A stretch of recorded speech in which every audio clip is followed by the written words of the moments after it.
Hello students, मैं अंजलि पयाल स्वागत करती हूँ आपका आईसीटी वर्चुअल क्लासरूम देहरादून से।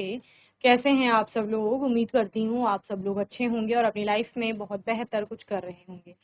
आज हम बात कर रहे हैं क्लास 12th की केमिस्ट्री की और चैप्टर चल रहा है आपका केमिकल काइनेटिक्स। उसी पर आज हम बात करेंगे। चैप्टर आपका पूरा कंप्लीट हो गया था, लगभग सारे इंपॉर्टेंट टॉपिक्स कवर कर लिए थे हमने। आज के सेशन में कुछ इंपॉर्टेंट क्वेश्चंस पर बात करेंगे। क्या क्या प्रश्न आपके पूछे जाते हैं एग्जाम में कैसे कैसे प्रश्न आते हैं उन पर हम बात करेंगे। ओके, ये आपकी लास्ट इक्वेशन थी। ठीक है, चलिए आज आज के सेशन का प्रश्न लिखो।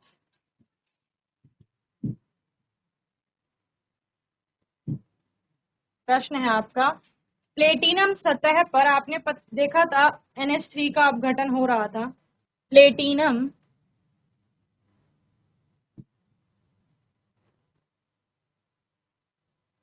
सतह पर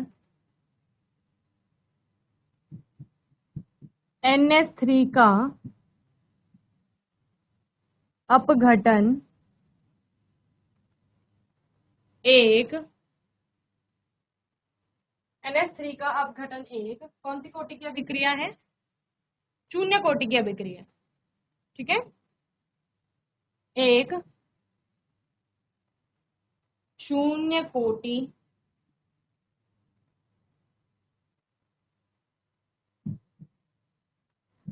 अभिक्रिया है, एक शून्य कोटि अभिक्रिया है। ठीक है, अब विघटन या अपघटन हो रहा है तो क्या बनेगा? नाइट्रोजन और हाइड्रोजन बनेगी। तो आपको वही निकालना है, N2 व H2 के उत्पादन की दर, N2 व H2 के उत्पादन की दर क्या होगी? दर क्या होगी जब K का मान, जब K का मान 2.5, जब K का मान 2.5 इंटू 10 की पावर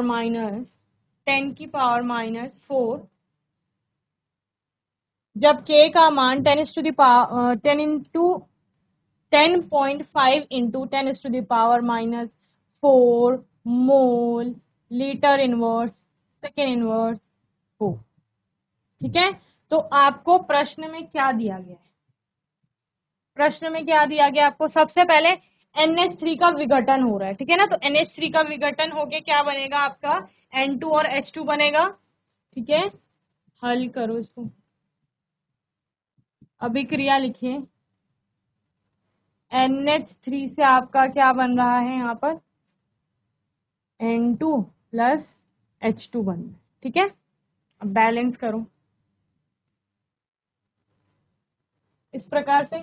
तो N2 और जो H2 है आपके, वो यहाँ पर दो उत्पाद आपके बन रहे हैं क्योंकि विघटन हो रहा है, इसका मतलब टूट रहा है। सिंपल सी बात। ठीक है, अब K का मान आपको दिया गया है, पहले दर निकाल लो। दर बराबर क्या होगा? दर या वेग जिसे आप कह रहे हो, उसके बराबर क्या होता है? ये जो आपका प्रोड्यूस हो रहा है, ठीक है ना, आप ले सकते हैं इसको D concentration of NH3 upon dt। ये आता है D concentration of NH3 by dt। और आपने क्या बोला था? यदि रस सममितीय गुणांक का मान एक ना हो तो आप क्या करेंगे? यानी कि एक यहाँ पर अगर नहीं है, एक के अलावा कोई भी है, तो उस रस सममितीय गुणांक से आप भाग दे देते हैं। ये हो गया। इज इक्वल टू क्या आ जाएगा? N2 का आएगा D concentration of N2 upon dt। ठीक है ना, is equal to D concentration of H2 upon dt। और यहां पर भी क्योंकि आपका क्या है, रस सममितीय गुणांक 3 है, तो 3 से आप भाग कर देंगे, 1/3 आ गया आपका। ठीक है ना, और ये सारा इक्वल है वेग स्थिरांक K के बराबर, जिसका मान है 2.5 into 10 to the power minus 4। Okay, clear है? चलिए, क्योंकि ये कैसी है, ये एक शून्य कोटि अभिक्रिया है, तो शून्य कोटि अभिक्रिया के लिए आपका ये व्यंजक आ जाएगा। ओके, नाउ N2 के उत्पादन की दर,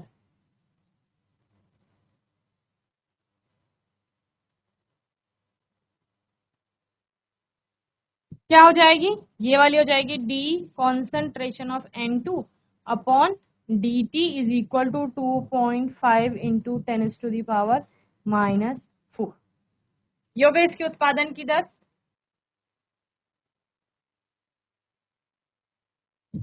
अब H2 के उत्पादन की दर वो क्या हो जाएगी, 1/3 into D concentration of H2 by dt is equal to 2.5 into 10⁻⁻⁴। ठीक है ना। अब D concentration of H2 upon dt is equal to 3 into 2.5 into 10⁻⁻⁴। Okay, 3 से गुणा, ये 1/3 था, उधर जाके मल्टीप्लाई हो जाएगा 3 से। ठीक है, तो कितना आ गया, 7.5 आ जाएगा। 7.5 इंटू 10⁻⁻⁴ मोल litre inverse second inverse. Okay, चलिए, तो आंसर आ गया आपके, क्या बोला था, N2 के उत्पादन की दर और H2 के उत्पादन की। यहां पर ध्यान दीजिए, कुछ एक पॉइंट आपको मिसिंग लग रहा है। कौन सा पॉइंट है बताओ।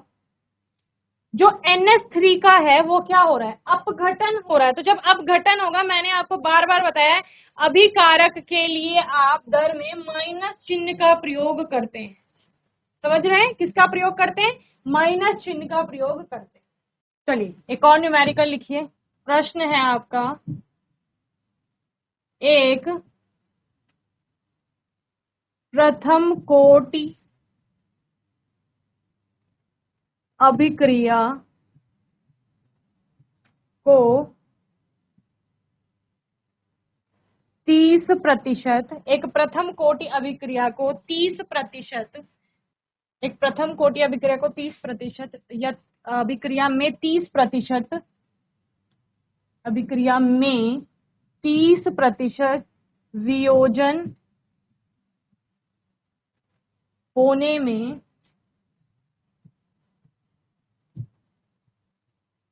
40 मिनट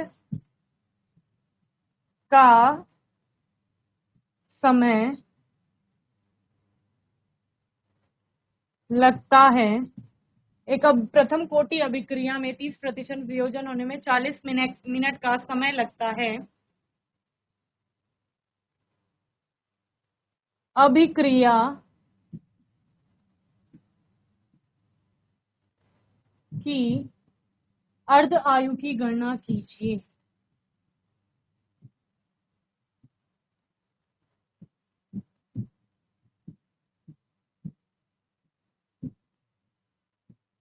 या क्या लिखा हो सकता है, T½ की गणना कीजिए। ठीक है ना। ये चलिए सॉल्यूशन निकालिए।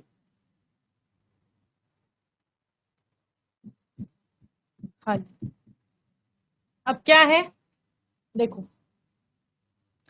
T बराबर कितना दे रखा है, 40 मिनट दे रखा है टाइम। देखो इनिशियल जो कॉन्सेंट्रेशन थी वो आपकी R0 हम लेते हैं, जो कि T बराबर 0 समय पर आपकी होती है R0।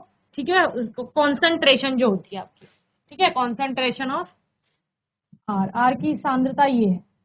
और T बराबर जब 40 मिनट हो गए, उस पर कॉन्सेंट्रेशन ऑफ R कितना हो जाता है आपका, R आप मान रहे हो, या RT हमने कहीं कहीं उसको लिया था। ठीक है ना।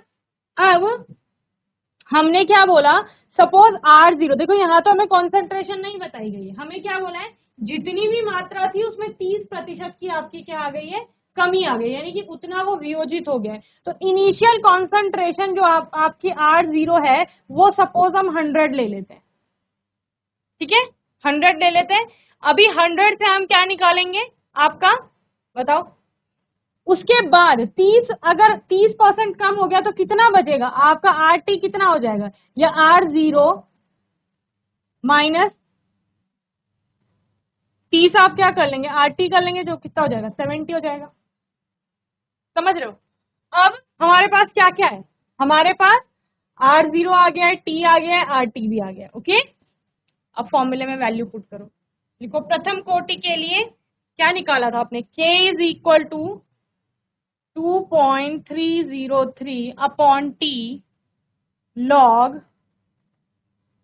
R0 अपॉन R0 माइनस 30 आप कर सकते आर्टिकल, ठीक है ना।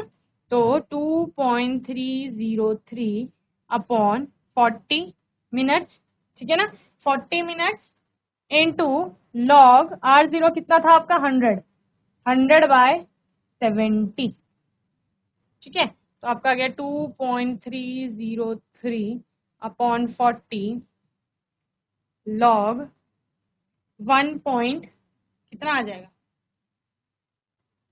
43, 1.43।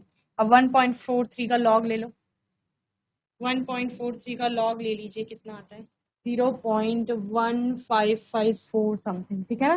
तो क्या आ गया आपका k इज इक्वल टू आ गया 2.303 अपॉन 40 लॉग 0.1554।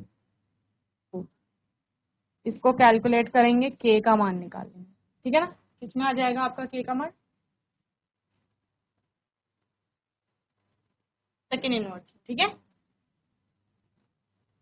Second inverse. अब आपको क्या निकालना है प्रश्न में, टी हाफ निकालना है आपको। तो T half is equal to क्या होता है 0.693 अपॉन के, 0.693 अपॉन के, ठीक है। तो के आएगा यहाँ सेकेंड इनवर्स में, ऊपर चला जाएगा आपका तो सेकेंड हो जाएगा। तो आंसर आपका किस में आ जाएगा, सेकेंड में। के का मान यहां से रख दो, ओके। करिए नेक्स्ट क्वेश्चन करिए।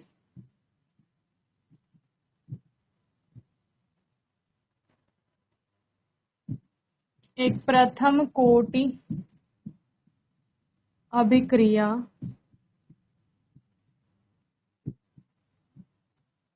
के लिए निम्न आंकड़े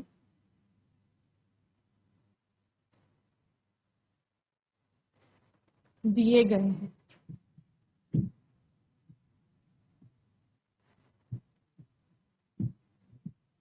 ठीक है। क्या क्या आंकड़े दिए गए हैं, टाइम दिया गया है आपको और कॉन्सेंट्रेशन दिया गया है आपको।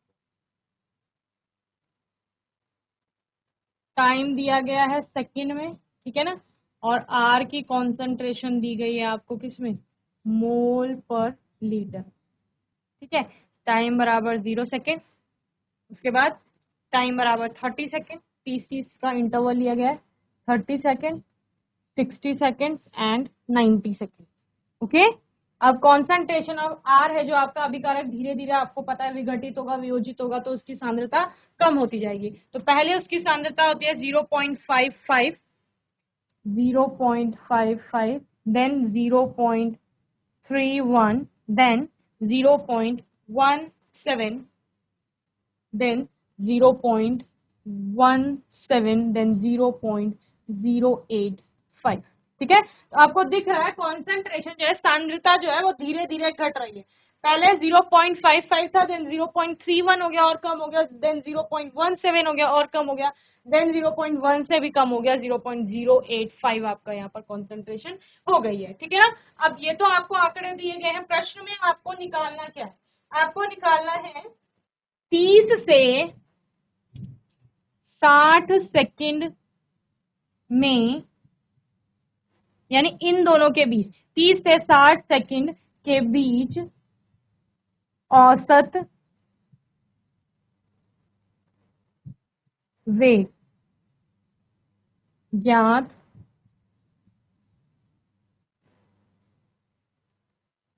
कीजिए, ठीक है। अब आपने 30 से और 60 सेकंड के बीच टाइम कितना लिया गया है पहले वो देखना है, 30 से और 60 सेकंड के बीच कॉन्सेंट्रेशन में कितनी कमी आई वो देखना है। यानी बेसिकली आपने इसका और इसका डिफरेंस, इसका और इसका डिफरेंस सबसे पहले देखना है, समझ रहे हैं। यानी कॉन्सेंट्रेशन में कितना चेंज आया है और उस चेंज के दौरान कितना टाइम लिया गया है, सिंपल सी बात है। क्या समझ आए, देखो वेग बराबर क्या होता है, सांद्रता की दर में जितना परिवर्तन आ रहा है, या सांद्रता में जितना परिवर्तन आ रहा है विद टाइम, उस समय में सांद्रता में कितना परिवर्तन हो, यही तो हम बोलते हैं। देखो वेग जहां पर भी हम ले रहे हैं या चाल ले रहे हैं किसी भी चीज की स्पीड, तो हम क्या बोलते हैं कि कितना वो चला है उस समय में, ठीक है ना, वो उसकी स्पीड हो गई। तो अगर हम एकांक समय में चली गई उसके द्वारा दूरी जो होती है, एकांक समय यानी कि जो भी आपने 1 सेकंड लिया, 1 मिनट लिया, 1 घंटा लिया, तो उसने जितना चला है वो उसकी क्या हो गई, वेलोसिटी हो गई विद आपका डायरेक्शन। ओके, तो यहाँ पर क्योंकि चलने का मतलब है सांद्रता में चेंज, जहां हम डिस्टेंस की बात कर रहे थे फिजिक्स में, यहाँ पर उसका मतलब है कॉन्सेंट्रेशन से। कॉन्सेंट्रेशन में कितना चेंज आया, जितना कॉन्सेंट्रेशन में चेंज आया उसको उस टाइम से डिवाइड कर लीजिए जो टाइम उसने उस समय चेंज के दौरान टाइम लिया। समझ रहे हो, तो वही आपको करना है। ठीक है, देखिए कॉन्सेंट्रेशन को हम C1 और C2 के टर्म्स में ले लेते हैं, और आपको चीजें कुछ नहीं देखनी है, आपको बस क्या करना है, ये और ये दो चीजें आपको लेनी, ठीक है ना। सपोज ये वाला आपका C1 हो गया, ये C2 हो गया, ये T1 ये T2। ओके, चलिए हल कीजिए।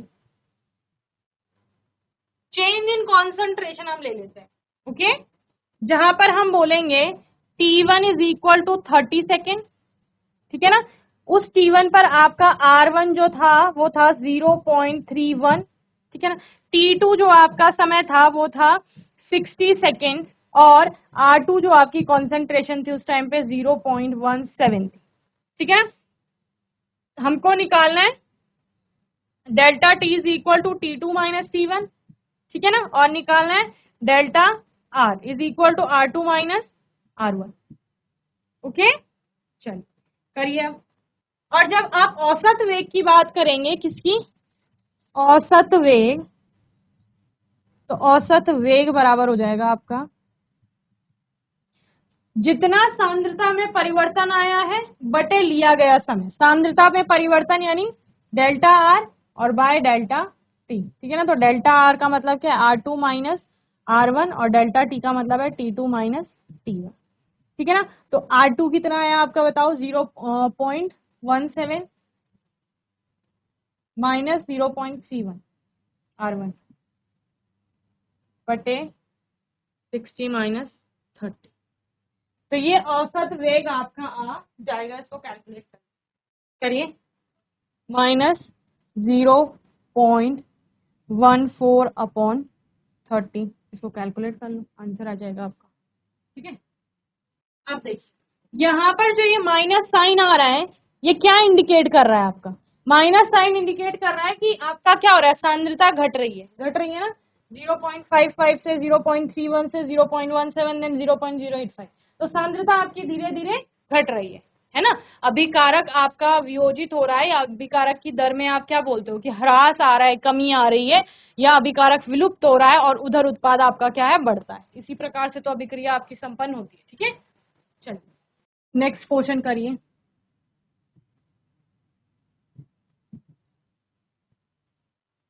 नीचे दी गई प्रथम कोटि अभिक्रिया के वेग स्थिरांक के मान से वेग स्थिरांक के मान से अर्ध आयु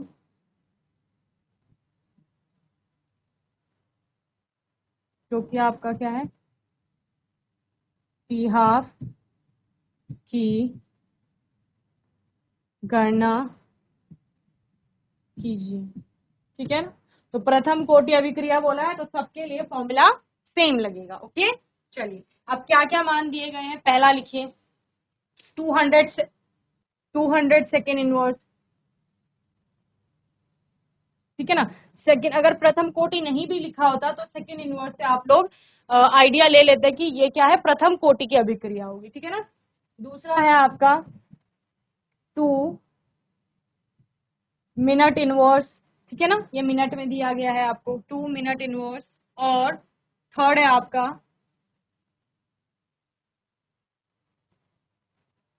4 years इनवर्स। ठीक है, ये आपको यहाँ पर वेग स्थिरांक का मान बताया गया है और उससे आपने क्या निकालना है, अर्ध आयु की गणना करनी। चलिए, तो अभी आपने कुछ देर पहले ही इसमें वेग स्थिरांक का फॉर्मूला लगाया है। पहले में आपका k का मान कितना है, 200 सेकेंड इनवर्स आपका है। ठीक है ना, तो T half is equal to, for first order reaction T half is equal to 0.693 upon k, यही होता है। तो लिख लेंगे 0.693 अपॉन 200। ठीक है, तो आंसर आपका किस में आ जाएगा, सेकेंड में आ जाएगा। यह आंसर आपका सेकेंड में आ गया। दूसरा है आपका दिया हुआ k is equal to 2 minute inverse. So T half is equal to 0.693 by k is equal to 0.693 upon 2 is equal to, ये आपका किस में आ जाएगा, टी हाफ मिनट में आ जाएगा। ओके, देन अगर आप थर्ड देखें, थर्ड में आपका k is equal to 4 years inverse है। सो टी हाफ कितना होता है, T half is equal to 0.693 by k is equal to 0.693 upon 4 is equal to, आपका आंसर आ जाएगा ईयर्स। ठीक है, और क्या कर सकते हो बताओ, ईयर्स को सेकंड में कन्वर्ट कर लो, बहुत लंबा यूनिट आ जाएगा, बहुत लंबी आपका मान आ जाएगा। या मिनट को सेकंड में कन्वर्ट कर लो, फिर आपका और बड़ा मान आ जाएगा। तो इस प्रकार से आप कर सकते हैं, कैलकुलेट करिए। चलिए, तो आज के सेशन में इस चैप्टर के हमने क्वेश्चन आंसर्स न्यूमेरिकल करे, बेसिकली इस चैप्टर से रिलेटेड। इनमें से कोई भी प्रश्न आपका पूछा जा सकता है, कितने भी मार्क्स का। ठीक है ना, तो आपको यहाँ पर जितने पॉसिबल न्यूमेरिकल हैं बुक में वो करने हैं, वो लगाने हैं। जब भी हम लोग प्रैक्टिस सेट करेंगे आपका, तो तभी हम सारे पॉसिबल क्वेश्चंस को देखेंगे इसमें से। और कोटि और आणविकता में अंतर आपका आता है, 1 या 2 मार्क्स में आ सकता है। छोटे छोटे क्वेश्चंस बहुत बनते हैं इससे, एमसीक्यूज बहुत बनते हैं। आपके बोर्ड के अलावा जो कॉम्पिटिटिव एग्जाम आप देते हैं, इस चैप्टर से बहुत अच्छे प्रश्न पूछे जाते हैं। देखो, जो आपने समाकलित वेग समीकरण निकाली है प्रथम कोटि और शून्य कोटि अभिक्रिया के लिए, उनकी प्रैक्टिस बहुत अच्छे से कर लीजिए, क्योंकि उससे भी आपका क्वेश्चन पूछा जाता है। ठीक है ना, इस प्रकार से हमारा ये चैप्टर समाप्त होता है। आने वाले सेशन में हम ऑर्गेनिक केमिस्ट्री का आपका एक चैप्टर लेकर चलेंगे। तो कोई भी डाउट होगा, आपका क्वेश्चन होगा, तो आने वाले सेशन में आप लोग पूछ लेंगे। और तब तक के लिए ICT वर्चुअल क्लासरूम से जुड़ने के लिए धन्यवाद।